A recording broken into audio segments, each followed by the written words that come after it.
I woke up at 4:45 a.m. last Thursday. Yeah, it's too early but here we go.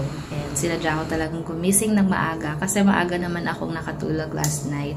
Siguro mga 11:50. Maaga na yan for me kasi di naman ako always nakakatulog ng ganyan. Simula nung nag-start ang class. So struggle talaga akong mag-devotional ng maaga and yun talaga ang refreshing moment ko to meet with God. Kaya naman ginawa ko last night na talagang dapat maaga akong magising at hindi naman ako nabigo. These days, I caught myself so busy with my requirements and my school duties but sometimes na-compromise ko yung time with the Lord.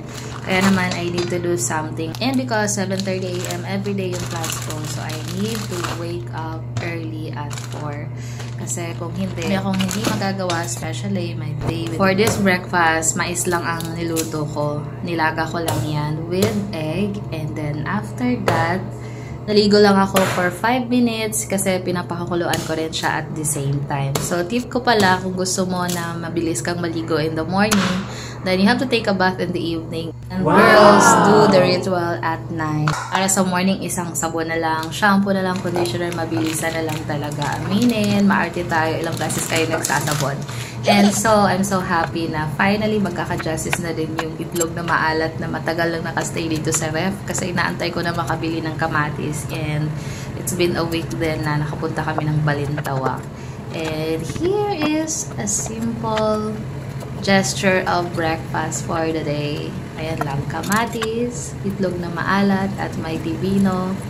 Minsan nilalagay ko siya ng sibuyas, but minsan naman wala na ako sa mood. So yan, okay na yan siya, nakakain naman.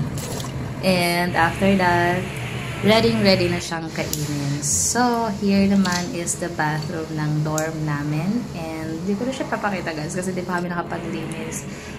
Vlog na talaga this. Ayan. So, hinain ko na yung mais at pati yung itlog. Tapos, ininit ko na din yung pizza na sobra nung tamhada. Ayan. So, for today, we have this, and this, and this. Ayun, kumakain na ako habang yung mga roommates ko tulog pa. I'm so proud to myself at that day. Kasi first time ko magising ng sobrang maaga at wala pa sila. Kaya naman nagmamalaki yung puso ko.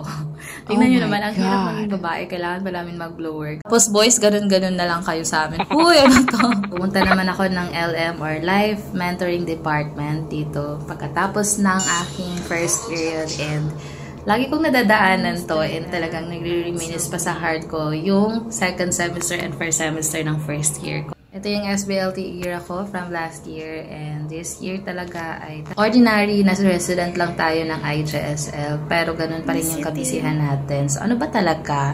And ito naman papunta ako kina Noah kasi kukunin ko yung mug na naiwan ko doon para magkape. And here's our library dahil inaantay ko yung second period.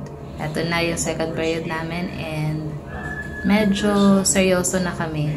Palalim na yung mga discussions namin every meeting and natutuwa naman ako na parang nagsisimba kami talaga every time na theology class na namin. Like, muntikan na akong mapapa-amen dyan sa mga discussion namin with Kuya Jan. And it's a wrap. Tapos na yung klase natin from Thursday and pauwi na tayo ulit sa Bright House. After I took my lunch, I also took a nap for an hour. And here's my ISG time together with my ISG girls here in IGSL. So normally we are meeting for 2 to 3 hours.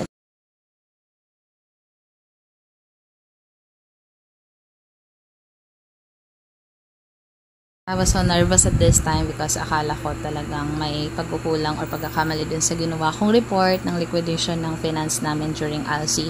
But it turned out well, wala naman palang naging problema. So praise God na okay naman talaga yung araw ko and I was able to sleep and of course meet with ISG mates. Minsan talaga nakaka-awkward and feeling ko nakaka-guilty mag-vlog. Hindi ko alam dahil hindi ba ako sanay o takot ako kung anong sasabihin ng mga tao, which is for sure kasi nga people pleaser tayo and at the same time thankful din ako sa mga nagre-reach out na nagsasabi na parang they find it a blessing kasi parang affirmation siya for me na okay, I'm in the right place to do this. I'm in the right time to do this. So ngayon, nakapagbihis na ako, pupunta na ako ng gym kasi may practice kami sa gym ng sayaw para sa family day. Ayan, sobrang pagod ko na at that time. Pero kailangan nating magpatuloy kasi nag-commit na tayong mag-practice o sumali ng sayaw. And here I am in the 4th floor and inaantay na rin kami ng mga kasama namin. So, kailangan namin mag-practice sa gym kasi naman, dun gaganapin yung family day and at least alam na namin yung blocking. And medyo na-awkward na nga kami kasi may mga nanonood na. Sabi ko, paano na lang pag final day? Yung character development talaga ng prinsesa nyo ay hindi na ako masyadong OA. Nagbo-volunteer na akong sumayaw. Tingnan nyo naman, it's not so me. Yun, basta for the Lord and wala tayong masasagaan na schedule, then let's go. Friday and probably the most tiring day of the week as long as Wednesday. And ito lang yung nakayanan ko.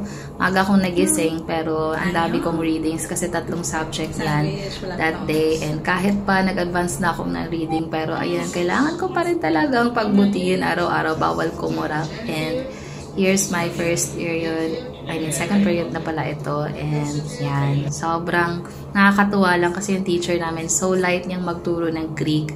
Although before, na-enjoy ko naman ng Greek pero walang kasing light talaga tong pagtuturo ni Kuya Senny, which is hindi namin namamalaya na it's time already. And we're learning a lot from him, kahit yung mga basic talaga. We are now in our last period and medyo antok na ako dyan pero talagang nakakayanan natin dahil nagkape naman tayo and half of the hour nakatayo talaga ako guys para hindi lang makatulog kasi disrespectful yun sa teacher na nakanda talaga ng class. Ito naman sa part na to, it's break time and ayan, pinagtatalo na namin kung sino ba talaga ang nagluluto kasi sabi ko it should be the guys kasi nga cooking, o diba? Para sa hindi siya sa cook queen. Ayan naman, and dahil dito nagwagi pa rin si Kuya Mary sa joke niya na wala lang, bago lang for me. So, ang Kuya Ian natin dyan, ayaw pa magpatalo. Lalaban pa yan. After that, we have our prayer meeting. And, ayan, umuwi na din ako sa dorm. Haggard na tayo sa part na yan. And, girl, medyo lumalaki na yung mukha natin talaga. We need to do something for it. Salamat sa Panginoon, natatapos na naman ang isang week and we survive it. If you're still watching, maraming salamat. Mabuhay.